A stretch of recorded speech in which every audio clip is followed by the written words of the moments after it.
siaran kan nih? Enggak lagi, enggak.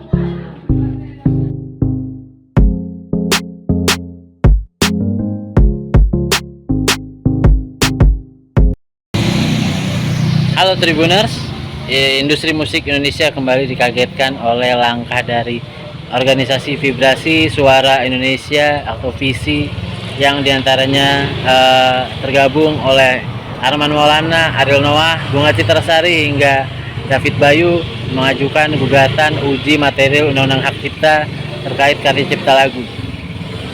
Hal tersebut diperbincangkan karena masalah royalty performing rights yang saat ini sedang ramai diperbincangkan atas kasus Ari Bias dan Agnes Mo. David Bayu membenarkan hal tersebut.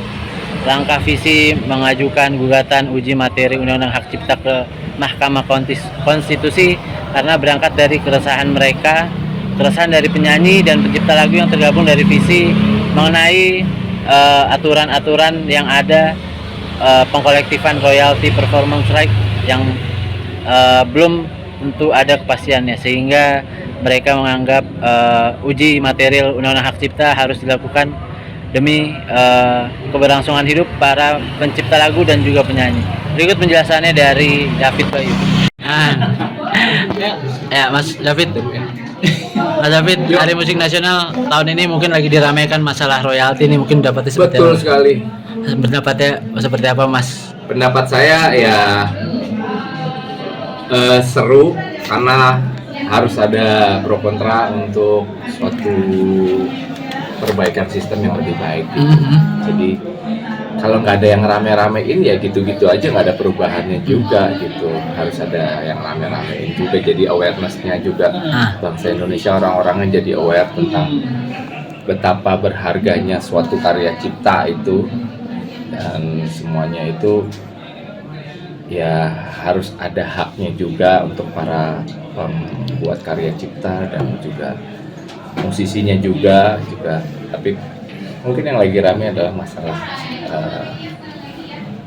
hak cipta yang memang selama ini para, ya saya musisi dan pencipta juga tuh merasa kayak belum maksimal hasil yang didapat dari sistem yang sudah berjalan.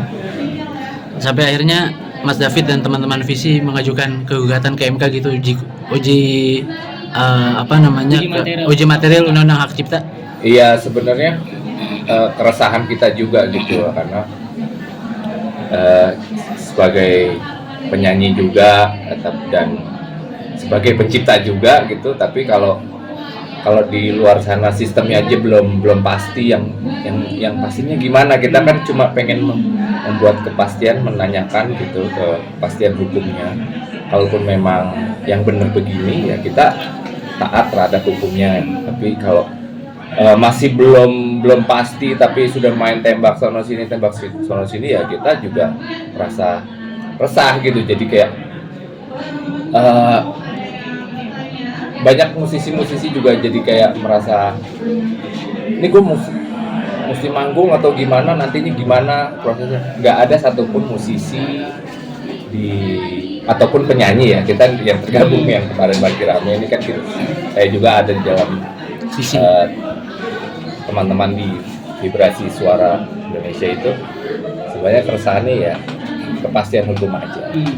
Dan kita sebagai penyanyi ataupun penampil tidak ada sedikit pun yang tidak mau berbagi hak cipta, ataupun tidak ada apa ya bahasanya, nggak ada sedikit pun kayak kasarnya gue nggak mau bayar, nggak ada. Kita juga pencipta, saya penyanyi dan juga pencipta ya, merasakan juga gitu kalau memang ada haknya yang mesti kita jalankan ya, tapi sistemnya yang pastinya gimana gitu. Itu yang dibutuhkan kita gitu. Jadi untuk jalan keluar ataupun perform atau gimana, jadi nggak ada kekerasan ataupun mesti gimana ya, itu pasti yang saya gitu. Tadi kan kalau Mas Jimmy kisru antara pencipta dan penyanyi. Ya. Katanya moralnya aja sebenarnya harus di ini. Kalau dari Mas David sendiri, apakah harus izin untuk penyanyi Membawakan lagu ciptaan orang lain ya? Atau seperti apa, Mas? Harus izin dalam arti kalau misalnya kan ada mechanical tuh yang kalau di dalam kita rekaman gitu itu udah pasti diurus juga. Iya. Tapi kalau perform tetap ketika lagu misalnya kita sudah menyanyikan lagu yang itu untuk izinnya juga susah juga ya. Kalau memang misalnya orangnya di luar negeri ataupun misalnya kita mau nyanyiin lagunya siapa Rolling Stone, masa gue mesti DM atau WhatsApp Mick Jagger misalnya gitu. Tapi kalau sistemnya misalnya kemarin ada dari musisi yang pernah manggung di luar negeri gitu, asal nama bandnya FOS pernah membawakan salah satu lagu Rolling Stone gitu, ataupun Slank pun pernah kita ketika kelar manggung pun dari pihak acaranya tuh meminta judul-judul lagunya yang dari pihak acara itu ataupun itu akan membayarkan royalti ke penciptanya, dan mekanismenya sudah berjalan seperti itu. Di luar pun kayak gitu, bahkan BIM pun dapat dikiriman atau royalti dari luar gitu karena membawakan karya-karyanya bisa. Jadi itu yang sudah jalan baik gitu kayak gitu.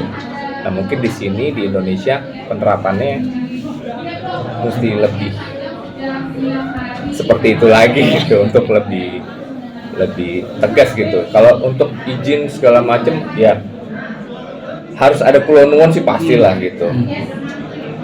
Tapi kalau tiba-tiba ngegetok gitu kita juga bingung juga gitu. Tiba-tiba lagi habis nyanyiin misalnya siapa ditelepon, lo tadi nyanyiin lagu gue ya, bayar dong sekian puluh juta. Wah itu kan juga agak-agak bingung juga kita sebagai penyanyi gitu. Bukan kita nggak mau juga, kalaupun memang hukumnya pasti untuk lo harus bayar segini kan tuh, ya kita ikuti. Tapi kalau ada pihak yang bisa kita trust untuk kita titipkan haknya si pencipta ini, ya kita lebih nyaman untuk menjalankan seperti itu.